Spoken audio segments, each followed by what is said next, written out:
اب اسی طریقے سے اگر وطر کی نماز آپ کی چھوٹ جائے رات میں تو کیا کرنا چاہیے؟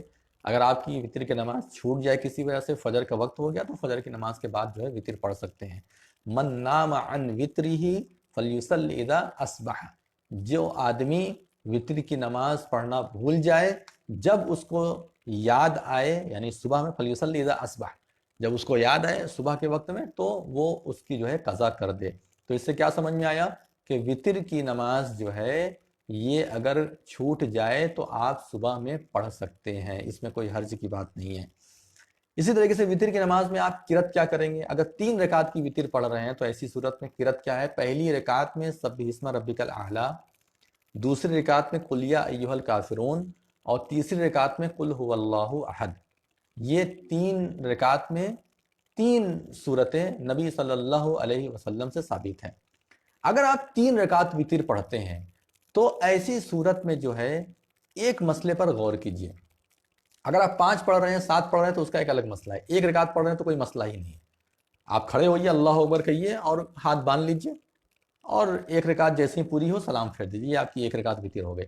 لیکن اگر آپ 3 رکعت وطر پڑھ رہے ہیں تو ایسی صورت میں شریعت نے کیا حکم دیا ہے، کیسے طریقہ بتایا ہے؟ نبی صلی اللہ علیہ وسلم نے ایک حدیث کے اندر ارشاد فرمایا کہ تم میں سے کوئی بھی شخص وطر کی نماز کو مغرب کے مشابہ نہ کرو۔ اگر 3 رکعت پڑھ رہے ہو تو، اگر 3 رکعت وطر پڑھ رہے ہو تو مغرب کے مشابہ نہ کرو، مغرب کے جیسی مت پڑھو۔ مغرب میں کیا ہوتا ہے؟ 2 رکعت پر بیٹھتے ہیں، اتحیات پڑھتے ہیں، پھر سیدھے کھڑے ہو جاتے ہیں، اور تیسری رکعت پوری کر کے اتحیات، درود شریف اور سلام، دعائے معصورہ پڑھ کے سلام پھیر دیتے ہیں۔ لیکن وطر میں اگر آپ 3 رکعت استعمال کر رہے ہیں، یعنی 3 رکعت وطر پڑھ رہے ہیں، تو ایسی صورت میں جو ہے 3 رکعت وطر مغرب کے طرح نہیں ہونی چاہیے۔ کیسے ہونی چاہیے؟ نبی صلی اللہ علیہ وسلم کے عمل، صحابہ اکرام کے عمل سے یہ ثابت ہوتا ہے کہ وطر اگر 3 رکعت آپ پڑھ رہے ہیں تو اس کو مختلف کر دیجئے، الگ کر دیجئے، دوسری رکعت میں مت بیٹھیے۔ یہ صحیح حدیث سے ثابت ہے، جب نبی صلی اللہ علیہ وسلم نے 3 رکعت وطر پڑھی ہے تو اس کو 2 طریقے سے پڑھی گی۔ ایک تو 2 رکعت پر سلام نہیں پھیرا، نہ اتحیات میں بیٹھے، کچھ نہیں کیا، یعنی پہلی رکعت پڑھی، دوسری رکعت پڑھ کے تشہد میں بیٹھ گئے، معاف کیجئے، پہلی رکعت پوری کی اور دوسری رکعت تشہد میں نہیں گئے، بلکہ دوسری رکعت پڑھ کے بھی سیدھے کھڑے ہو گئے۔ پہلی رکعت پڑھی، دوسری رکعت میں بھی سیدھے کھڑے ہو گئے اور تیسری رکعت مکمل کر دی۔ اور دوسرا طریقہ یہ ہے کہ 2 رکعت میں سلام پھیرا جائے، یعنی 1 رکعت پڑھ لیجئے، دوسری رکعت بھی بیٹھ کر کے پڑھیے، اور دوسری رکعت جب ہو جائے تو اتحیات، درود شریف، دعائے معصورہ، ان تمام چیزوں کو پڑھ کر کے سلام پھیر دیجئے اور پھر 1 رکعت پڑھیے۔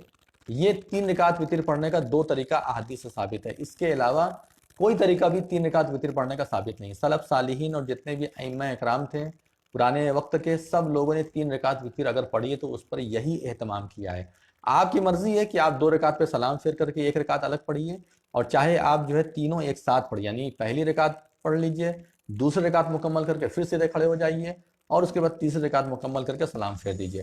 یہ آپ کے اوپر جو ہے ڈیپینڈ کرتا ہے، لیکن کسی بھی صورت میں مغرب کے طرح 3 رکعت وطر نہیں پڑھنا چاہیے۔ احادیث میں اس کی ممانعت آئی ہے، اور صحابہ اکرام اور ائمہ اکرام نے مغرب کے طرح 3 رکعت وطر نہیں پڑھی ہے۔